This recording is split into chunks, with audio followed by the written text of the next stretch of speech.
Did you know that Foundry, Gorge, and Thunder Mountain all have Capture the Flag versions that are considered stock maps in Team Fortress 2? They're named as such, but they're actually maps built for the underplayed game mode Manpower, where you pick up power-ups for passive effects and use grappling hooks to get around. These maps were made between 2014 and 2015, a time period that also includes the only other stock Manpower map, Hellfire. The game mode has seen major balance updates even up to 2020, but it would appear from the waning interest in Manpower that these CTF maps haven't exactly aged well compared to their contemporaries. After all, why would someone play Manpower when there's plenty of community server plugins that enhance the original maps in similar ways? If you're curious about other obscure oddities I might uncover in my next short, subscribe to the Jack 5 channel, and I'll see you all next time.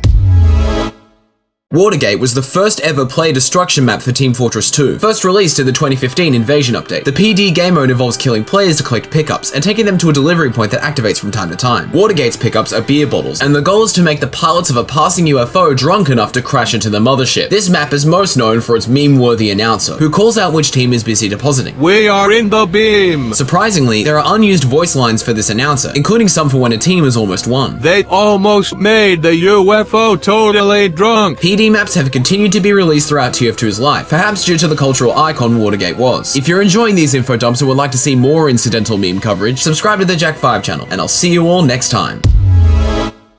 In 2014, Valve announced Manco Beta Maps, a subsection of Team Fortress 2's old quick play feature. It was through this beta that the game modes Manpower and Pastime were born, finished, and then made playable within Casual. Yet there are two beta maps that were never finished nor put into Casual, despite launching with the beta: Cactus Canyon and Asteroid. Cactus Canyon is a two-stage payload map that finishes with the payload cart being run over by a speeding train. There used to be a third middle stage, but it was cut during development. Asteroid, on the other hand, is the only official robot destruction map ever made, in which players earn points by killing robots and can siphon the enemy team's points by stealing their reactor core. After a mere 5 months, both of these maps were abandoned and haven't been updated since, but they live on through community versions on the Steam Workshop. To learn more about other underappreciated parts of TF2, subscribe to the Jack 5 channel, and I'll see you all next time.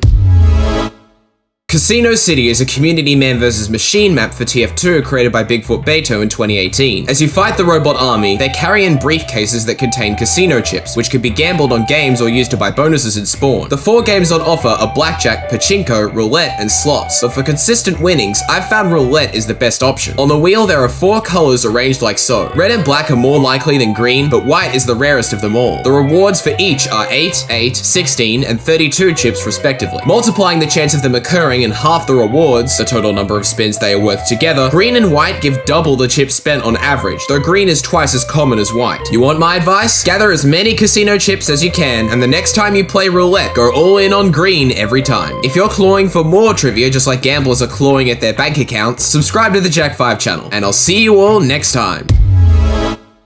Hydro is the only official territorial control map in Team Fortress 2, included on release. Although it's a part of the game's history, it sees barely any playtime compared to the other modes, due to being too difficult to learn for new players and too archaic for veterans. It's one of the few maps with commentary though, which lets us know what Valve was thinking. Multiplayer communities tend to focus on a small group of maps. We decided to try and build a single map with more innate replayability where you couldn't even predict something as basic as your starting point, let alone what you'd be doing when you got there. However, on Gravel Pit, we hear this. When designing areas for high levels of combat, we try to avoid complexity and chaos. Complex geometry confuses players, making it hard for them to track enemies and interfering with their movement and aiming during combat. It would appear from these conflicting statements that Hydro was doomed from the start, but as divisive as it is, I and many others love Hydro nonetheless. For more commentary that borders on being suitable for the game, subscribe to the Jack 5 channel, and I'll see you all next time.